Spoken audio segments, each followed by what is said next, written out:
Welcome to brainstorm achievers.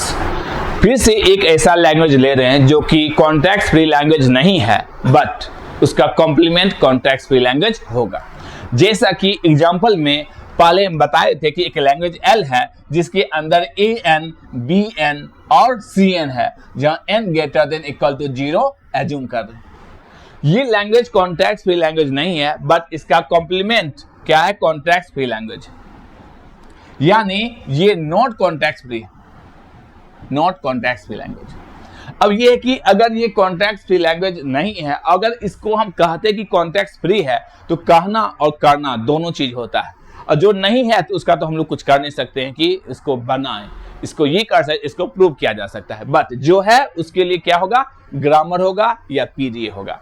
तो अब सोचते हैं कि इसका कॉम्प्लीमेंट का कैसे बनता है। नॉर्मली अगर ये लैंग्वेज है एल, तो ये L complement union of 7 different languages का एक आउटपुट। 7 डिफरेंट लैंग्वेजेस का यूनियन करने पर हमें क्या मिलता है?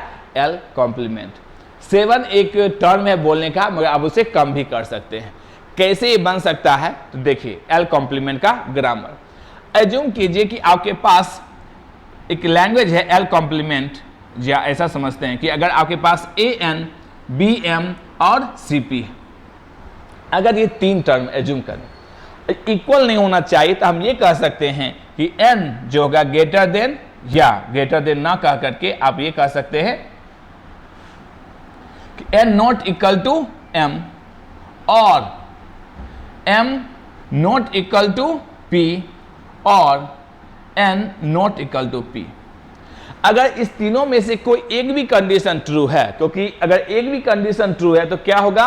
इक्वल कभी नहीं हो सकता है an, bn, cn, कभी नहीं होगा। अगर कम से कम एक कंडीशन अगर ट्रू करवा दे, और है, और इस और के अंदर यहाँ 2 कॉम्बिनेशन है, 2 combination n greater then m होगा या n लेस देन m होगा। तो इसके लिए 2 लैंग्वेजेज, इसके लिए भी 2, इसके लिए भी 2, तो सब मिला कितना हो गया? 6 हो गया। तो अगर इस सभी का यूनियन करते हैं तो, दूसरा है कि कॉम्प्लीमेंट में इसका ऑर्डर अलग हो। ऑर्डर अलग होने का मतलब है कि सेकेंड केस जो होगा, इसमें हो सकता है कि ए के बाद, ए के पहले बी आ जाए, या ए के पहले सी आ जाए, ऐसा हो सकता है केस, क्योंकि इसमें ओरिजिनल में ए बी सी है, तो कॉम्प्लीमेंट में ये चलेगा। तो ए के पहले यानी कि बी के बाद ए या सी के बाद ए, या उसी की तरह से हम कह सकते हैं कि बी के बाद ए है, सी के बाद ए है, और उसी बी के पहले क्या आ सकता है? अगर सी आ जाए तो भी क्या होगा? वो इसका मेंबर नहीं होता है, तो कॉम्प्लीमेंट में आना चाहिए। तो अब ये सोचिए कि अगर आपके पास ए के बाद बी, बी के बाद सी है, तो इसी तरह से सी के बाद अगर ए होता है, या सी के बाद बी होता है, या बी के बाद ए होगा, अगर ऐसा कोई भी सब स्ट्रिंग मिल गया तो उसके पीछे क्या हो सकता है? ए प्लस बी प्लस सी का स्टार, और इसके आगे भी क्या होगा? a प्लस बी प्लस सी का स्टार। बस एक लैंग्वेज ये हुआ। यानी अगर आप इस तरह से इस सभी का यूनियन कर दें तो क्या होगा?